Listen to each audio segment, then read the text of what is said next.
Isang antolohiya ng mga pagbasa sa mga salita ng makapangyarihang Diyos.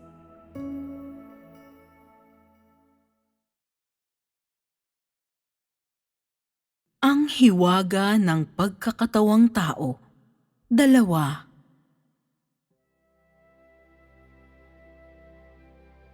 Sa panahong si Jesus ay gumawa sa Judea, gumawa siya ng lantaran. Ngunit ngayon, gumagawa ako at nagsasalita sa inyo ng lihim. Ganap na hindi ito alam ng mga hindi mananampalataya. Ang aking gawain sa inyo ay sarado sa iba.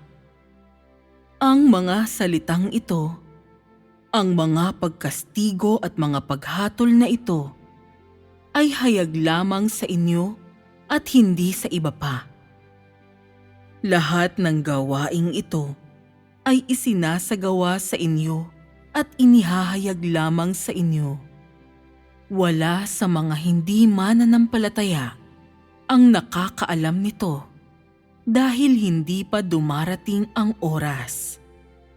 Malapit nang maging ganap ang mga taong ito matapos na tiisin ang mga pagkastigo. Ngunit walang alam ang mga nasa labas tungkol dito. Masyadong nakatago ang gawaing ito. Para sa kanila, natatago ang pagkakatawang tao ng Diyos. Ngunit sa mga nasa daloy na ito, maaari siyang ituring na hindi lihim. Kahit na ang lahat ay bukas sa Diyos, na ihahayag ang lahat at inilalabas ang lahat. Totoo lamang ito sa mga taong naniniwala sa Kanya at walang ipinaalam sa mga hindi mananampalataya. Ang gawaing kasalukuyang isinasagawa sa inyo at sa Tsina ay mahigpit na nakasarado upang hindi nila malaman. Kung malaman nila ito, paghatol at pag-uusig lamang ang gagawin nila rito. Hindi sila maniniwala.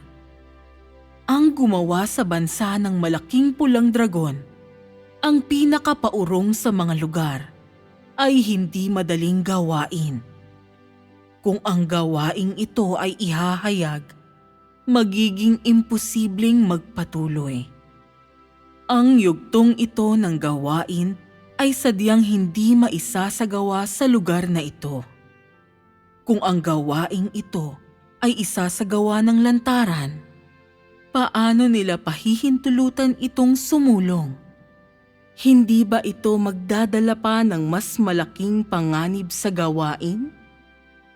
Kung hindi itinago ang gawaing ito at sa halip ay isinagawa tulad sa panahon ni Jesus, nang kamangha-mangha siyang nagpagaling ng may sakit at nagpalayas ng mga demonyo, hindi ba matagal na sana itong ikinulong ng mga demonyo? Kaya ba nilang tiisin ang pag-iral ng Diyos?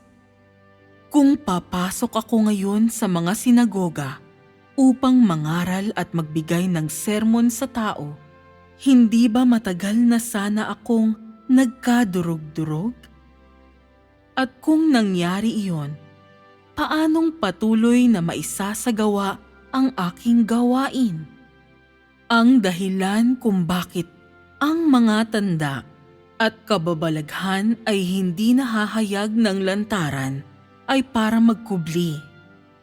Kaya ang aking gawain ay hindi maaaring makita, malaman o matuklasan ng mga hindi mananampalataya. Kung ang yugtong ito ng gawain ay gagawin sa parehong paraan, tulad ng kay Jesus sa kapanahunan ng biyaya, hindi ito magiging matatag gaya ngayon. Kaya, ang gumawa ng patago sa paraang ito ay may benepisyo sa inyo at sa kabuuan ng gawain.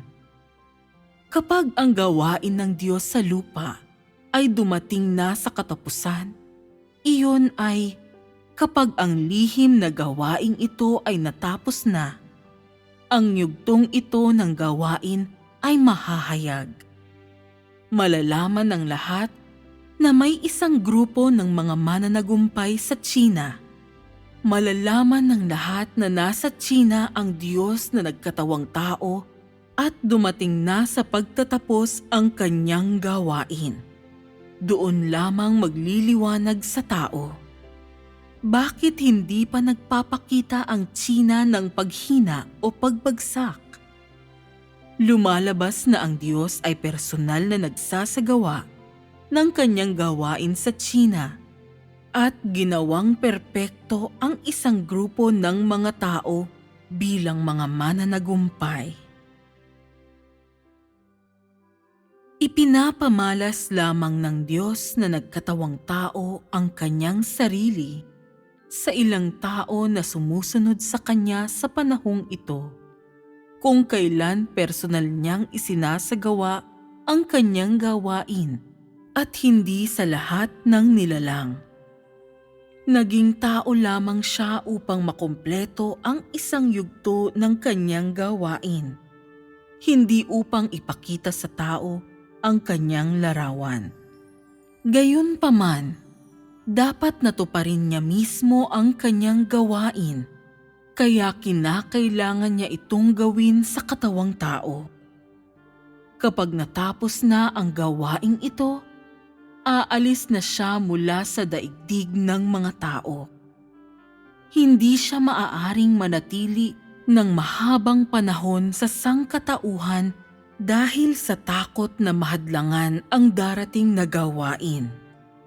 Ang ipinapamalas niya sa marami ay ang kanya lamang matuwid na disposisyon at ang lahat ng kanyang gawa at hindi ang larawan ng kung kailan siya 2 beses na nagkatawang tao, dahil ang larawan ng Diyos ay maaari lamang maipakita sa kanyang disposisyon at hindi mapapalitan ng larawan ng kanyang nagkatawang taong laman. Ipinapakita lamang sa limitadong bilang ng mga tao ang larawan ng kanyang katawang tao. Tanging sa mga taong sumusunod sa kanya habang gumagawa siya sa katawang tao. Ito ang dahilan kung bakit ang gawaing ipinapatupad ngayon ay ginagawa ng lihim. Tulad ni Jesus na ipinakita lamang ang kanyang sarili sa mga Hudyo noong ginawa niya ang kanyang gawain, at hindi kailanman hayagan na ipinakita ang kanyang sarili sa ibang bansa. Kaya, sa sandaling na kumpleto niya ang kanyang gawain, kaagad niyang nilisan ang mundo ng tao at hindi na natili. Pagkatapos, hindi siya nalarawan ng tao ang nagpakita ng kanyang sarili sa tao, kundi ang banal na espiritu na direktang nagsakatuparan ng gawain. Kapag ganap nang natapos ang gawain ng Diyos na nagkatawang tao, aalis na siya mula sa mortal na mundo at hindi na kailanman pang muling gagawa ng anumang gawain na katulad ng kanyang ginawa noong siya ay nagkatawang tao. Pagkatapos nito, ang gawain ay direktang ginagawa lahat ng banal na espiritu. Sa panahong ito, halos hindi nakikita ng tao ang kanyang larawan sa katawang tao. Hindi niya ipinapakita ang kanyang sarili sa tao sa anumang paraan at nananatiling nakatago magpakailanman. May limitadong oras para sa gawain ng Diyos na nagkatawang tao. Isinasagawa ito sa isang tiyak na kapanahunan, oras, bansa, at sa mga partikular na tao. Ang gawaing ito ay kumakatawan lamang sa gawain sa panahong ang Diyos ay nagkatawang tao, at ito ay partikular sa kapanahunan. Kumakatawan ito sa gawain ng Espiritu ng Diyos sa isang partikular na kapanahunan at hindi sa kabuuan ng kanyang gawain. Sa makatuwid, hindi ipapakita sa lahat ng bayan ang larawan ng Diyos na nagkatawang tao. Ang ipinapakita sa marami ay ang katuwiran ng Diyos at ang kanyang disposisyon sa kabuuan nito, sa halip na ang kanyang larawan ng 2 beses siyang naging tao.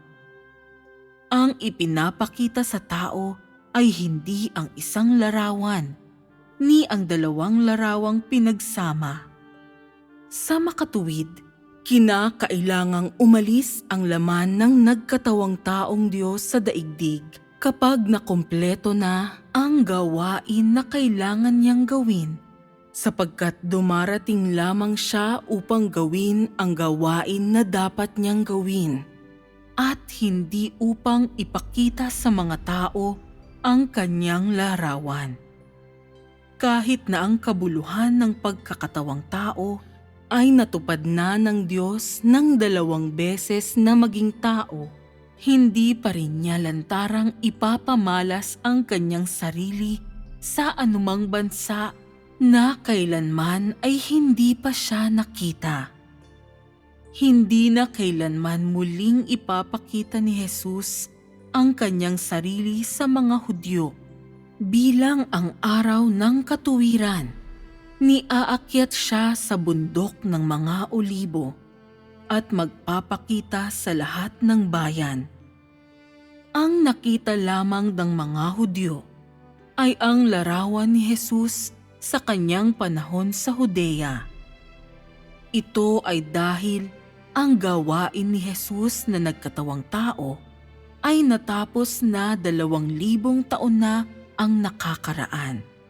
Hindi siya babalik sa Judea sa larawan ng isang Hudyo, lalo nang hindi niya ipapakita ang kanyang sarili sa larawan ng isang Hudyo sa alinman sa mga bansang hentil, sapagkat ang larawan ni Jesus na nagkatawang tao ay ang larawan lamang ng isang Hudyo at hindi ang larawan ng anak ng tao na nakita ni Juan.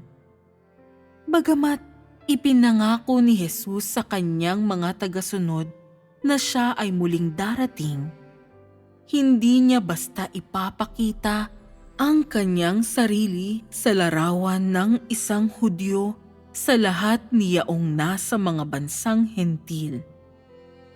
Dapat ninyong malaman na ang gawain ng Diyos na naging tao ay ang magbukas ng isang bagong kapanahunan. Ang gawaing ito ay limitado sa iilang taon at hindi niya matatapos ang lahat ng gawain ng Espiritu ng Diyos. Ito ay kapareho ng kung paanong ang larawan ni Jesus bilang isang Hudyo ay maaari lamang kumatawan sa larawan ng Diyos noong gumawa siya sa Judea, at ang maaari lamang niyang gawin ay ang gawain ng pagpapapako sa krus. Noong panahon na si Jesus ay nagkatawang tao, hindi niya maaaring gawin ang gawain ng paghahatid ng kapanahunan sa isang katapusan o pagwasak sa sangkatauhan. Sa makatuwid, pagkatapos niyang maipako sa krus at matapos ang kanyang gawain, umakyat siya sa itaas at magpakailanmang ikinubli ang kanyang sarili mula sa tao.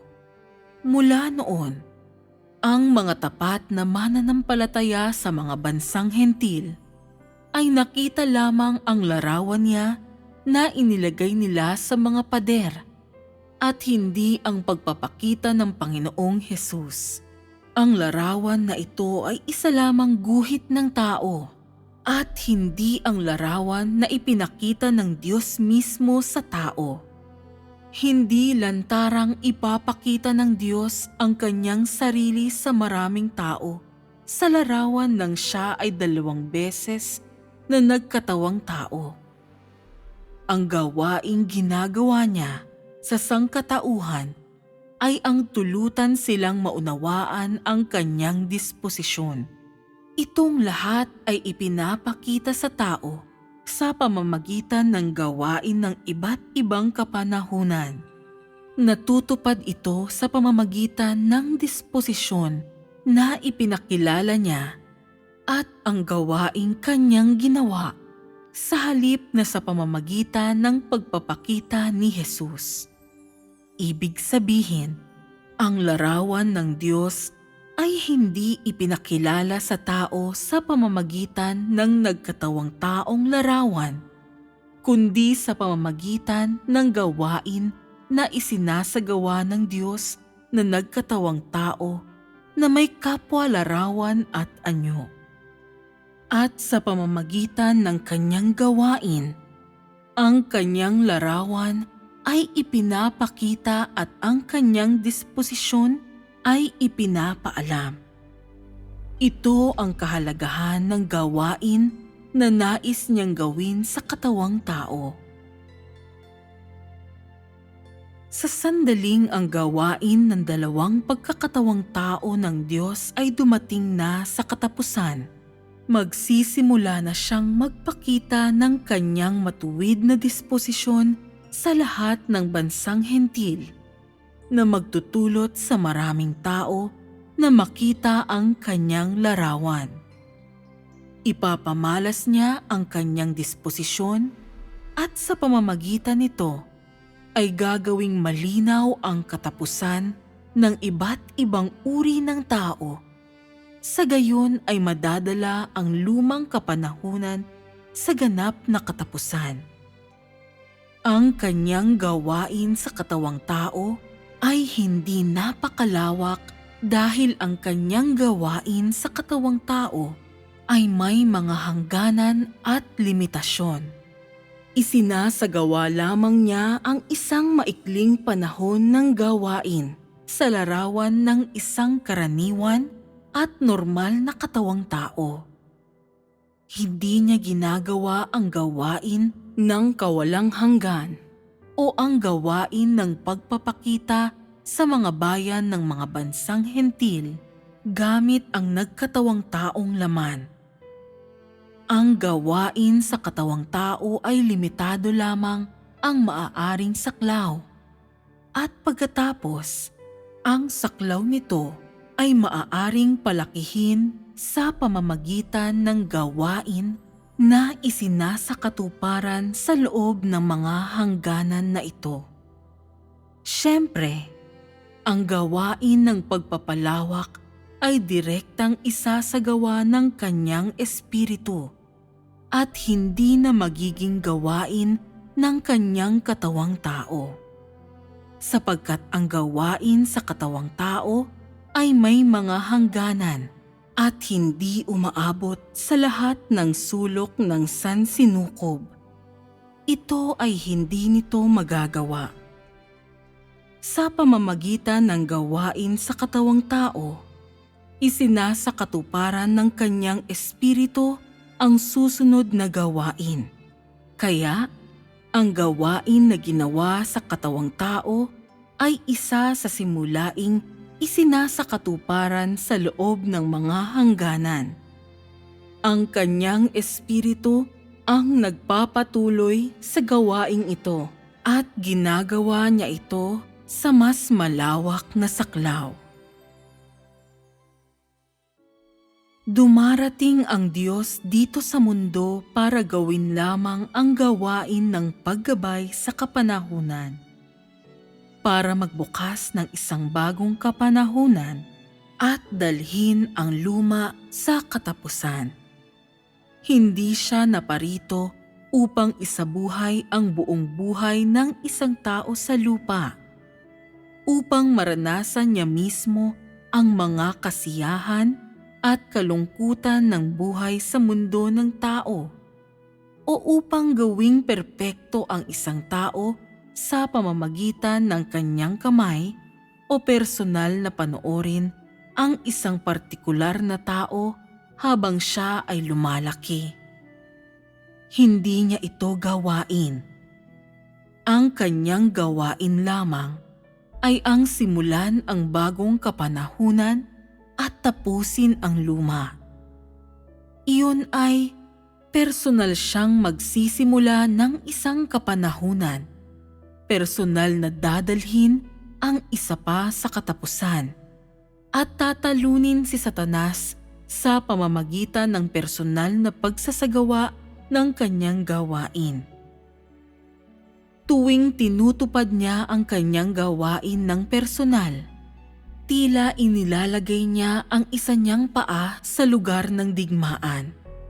Una, nilulupig muna niya ang mundo at nagwawagi laban kay Satanas habang nasa katawang tao.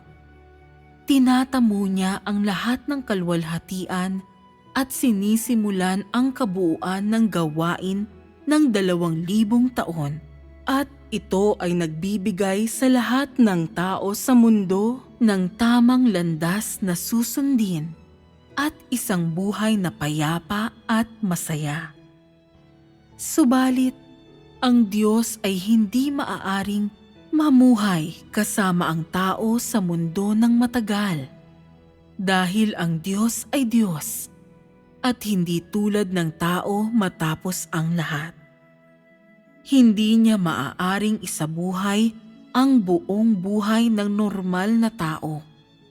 Iyon ay hindi siya maaaring tumira sa mundo bilang isang taong ordinaryo lamang dahil mayroon lamang siyang napakaliit na bahagi ng normal na pagkatao ng isang normal na tao para patuloy siyang mabuhay bilang tao.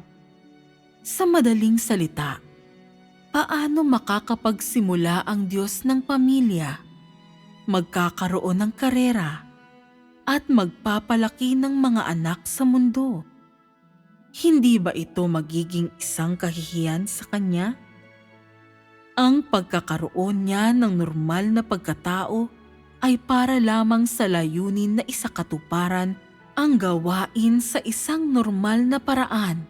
Hindi upang bigyan siya ng kakayahang magkaroon ng isang pamilya at propesyon na tulad ng isang normal na tao. Ang kanyang normal na katinuan, normal na pag-iisip, at ang normal na pagpapakain at pagdadamit sa kanyang katawang tao ay sapat na upang patunayang mayroon siyang normal na pagkatao. Hindi na niya kailangang magkaroon ng pamilya o karera upang patunayang siya ay pinagkalooban ng normal na pagkatao. Ito ay ganap na hindi kinakailangan. Ang pagdating ng Diyos sa mundo ay ang pagiging tao ng salita. Pinahihintulutan lamang niya ang tao na maintindihan ang kanyang salita at makita ang kanyang salita. Iyon ay pinapahintulutan ang tao na makita ang gawaing isinasagawa ng katawang tao. Ang kanyang layunin ay hindi para tratuhin ng mga tao ang kanyang katawang tao sa isang tiyak na paraan, kundi para lamang ang tao ay maging masunurin hanggang sa katapusan. Iyon ay upang sundin ang lahat ng salita na lumalabas mula sa kanyang bibig at para magpasakop sa lahat ng gawain na kanyang ginagawa. Siya ay gumagawa lamang sa katawang tao. Hindi siya sadyang humihingi sa tao na purihin ang kadakilaan at kabanalan ng kanyang katawang tao, kundi ipinapakita sa tao ang karunungan ng kanyang gawain at lahat ng awtoridad na kanyang hawak. Sa makatuwid, kahit na siya ay may katangi-tanging pagkatao, hindi siya gumagawa ng mga anunsyo at nakatuon lamang sa gawain na dapat niyang gawin.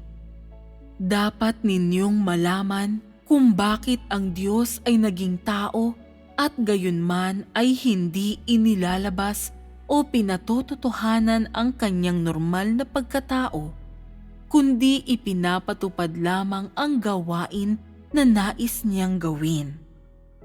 Kung gayon, lahat ng inyong makikita mula sa nagkatawang taong Diyos ay kung ano ang kanyang pagkadiyos. Ito ay dahil hindi niya inihahayag kailanman kung ano ang kanyang pagkatao upang tularan ng tao. Tanging kapag pinamumunuan ng tao ang mga tao, saka siya nagsasalita tungkol sa kanyang pagkatao upang mas makamit niya ang kanilang paghanga at pagpapasakop at sa gayon ay mapamunuan ang iba. Sa kabaligtaran, nilulupig ng Diyos ang tao sa pamamagitan lamang ng kanyang gawain. Hindi mangyayaring hahangaan siya ng tao o gagawin ang tao na sambahin siya. Ang ginagawa lamang niya ay ikintal sa tao ang damdamin ng paggalang sa kanya o ang pagkaunawa sa kanyang pagiging di maarok. Hindi na kailangan ng Diyos na magpahanga sa tao. Ang kailangan lang niya ay ang gumalang ka sa kanya kapag nasaksihan mo ang kanyang disposisyon. Ang gawain na ginagawa ng Diyos ay sarili niya. Hindi ito maaaring gawin ng tao bilang kahalili niya, ni maisa sa katuparan ng tao. Tanging ang Diyos mismo ang makakagawa ng kanyang sariling gawain at makapaghahatid ng isang bagong kapanahunan upang pangunahan ng tao sa mga bagong pamumuhay. Ang gawain na kanyang ginagawa ay ang bigyang kakayahan ang tao na magkaroon ng isang bagong buhay at pumasok sa isang bagong kapanahunan. Ang lahat ng iba pang gawain ay ipinapasa sa mga tao na mayroong normal na pagkatao at hinahangaan ng iba. Kung kaya, sa kapanahunan ng biyaya, tinapos niya ang 2,000 taon na gawain sa loob lamang ng 3.5 taon ng kanyang 33 taon na nasa katawang tao. Kapag dumarating ang Diyos sa lupa at ipinatutupad ang kanyang gawain, palagi niyang tinatapos ang 2,000 taon na gawain o ang isang buong kapanahunan sa loob lamang ng ilang taon. Hindi siya nag-aantala at hindi siya nagpapatagal. Pinaiikli lamang niya ang gawain ng maraming taon upang ito ay matapos sa loob lamang ng ilang taon. Ito ay dahil sa ang gawain na kanyang personal na ginagawa ay ang magbukas lamang ng 100 palabas at pamunuan ang isang bagong kapanahunan.